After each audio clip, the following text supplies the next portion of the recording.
Good morning, good afternoon, good evening, Duality9Xers around the world. Welcome back to another exciting episode right here on Duality9X, where we do our best to separate fact from fiction. We got a great video for you guys today. It's short but sweet, and I'm hoping to get some comments. I'd love to hear your guys' feedback on what you guys truly think. So if you guys are ready, strap in, get ready, get your beverage, because we're about to get it.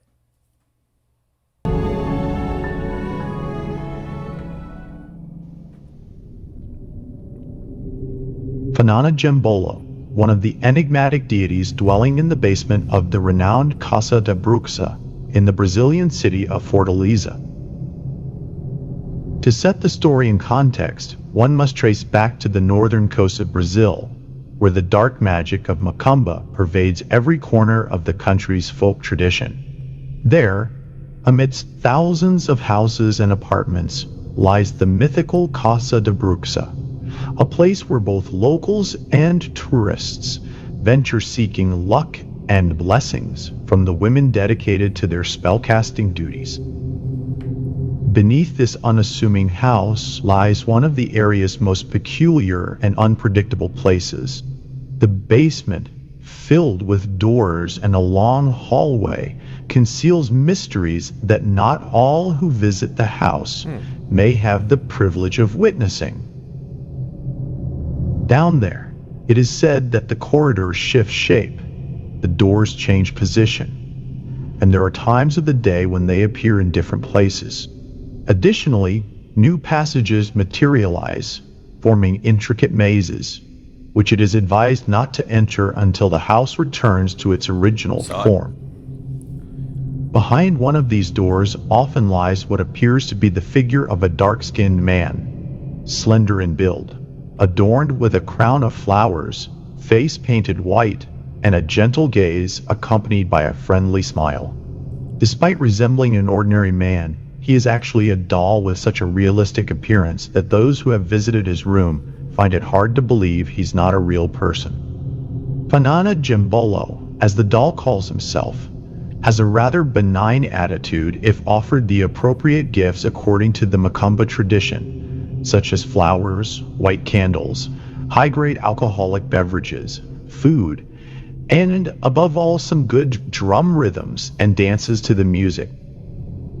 It is known that Fanana Jambolo is very friendly when offered acrobatic dances, and he often expresses this gratitude with laughter that is often heard by curious tourists visiting the first floor and the inner garden. However, like any deity of non-human nature, he doesn't have the same interests as humans, and it's normal that sometimes not even the witches in green robes who oversee the place are able to understand the whims of these basement entities.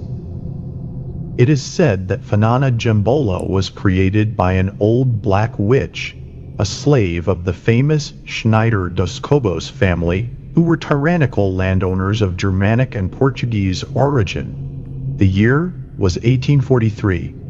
And the slave witch attempted to escape from the estate where she lived with her brothers. Legend has it that this woman, despite fleeing into the untamed Brazilian jungle during the night, decided to return of her own accord. Thanks to her extensive work for the Schneider dos Cobos family, her life was spared. However, family letters referencing this event reveal that the woman's life was spared only because she was mistaken for another woman with very similar facial features, who was actually executed in her place. Upon her return, the old witch, which surely resulted in strangeness among the other slaves, was marked by a period during which she devoted herself solely to crafting life-sized rag dolls, rumored to be replicas of something she had seen among the trees, running around her and urging her to return for the safety of her life. Further details are unknown, as this story is part of a little-known legend. But at Casa da Bruxa, it has been suspected that Fanana Jambolo might be one of the surviving dolls from that era of slavery in the country. However, Like most of the deities inhabiting the basement, their true origins are rather unknown, as they simply appeared in the rooms, and there has been no news about who brought them there. Hence, the mystical qualities attributed to them, and why a special reason is required to visit them. Although initially described as a peaceful and friendly deity, Fanana Jimbolo was involved in a rather strange and unsettling incident experienced by some Spanish tourists, who shared their testimony on a radio program in the city of Valladolid, Spain. In it, they recounted one of the most terrifying episodes of their lives. Es que, joder, no os vais a creer lo que vivimos en estas casas de la macumba, como le llaman en Brasil. Esto nos ocurrió en 2013, cuando decidimos ir con unos amigos de vacaciones a alguna ciudad poco visitada de Brasil. Ya sabes, todo el mundo va a Río y las playas paradisíacas. Pero nosotros nos inclinamos por Fortaleza, bellísima por cierto, y allí fue donde nos recomendaron visitar la casa de la bruja que, en palabras del guía turístico, parecía como si lo mencionara como una de estas atracciones en plan broma, como esas casas embrujadas de parque de diversión. Pero nos llevamos una sorpresa que te cagas. Era un sitio de magia negra. Sabes que mucha gente visita ese lugar creyendo que hacen curaciones espirituales y todo ese rollo transpersonal y místico. Pero la gente que vive allí está loquísima. Esas mujeres que llevan una túnica verde con suerte, se les entiende lo que hablan. Uno de nuestros amigos sabía algo de portugués y nos aseguró que no hablaban nada parecido a ese idioma. Y ni siquiera tenía que ver por los modismos y esas cosas. No sé cómo, pero nos ofrecieron bajar al subterráneo. Sinceramente no sé por qué en ese momento dijimos que sí, sin pensar en las consecuencias. Andábamos demasiado tranquilos en un país del que sabes que no es demasiado seguro. Pero bajamos con plena confianza. Allí el sitio apestaba de los cojones. Era para vomitar y no te estoy mintiendo. El olor a animal era espantoso. Podrían haber tenido allí algún cuerpo perfectamente.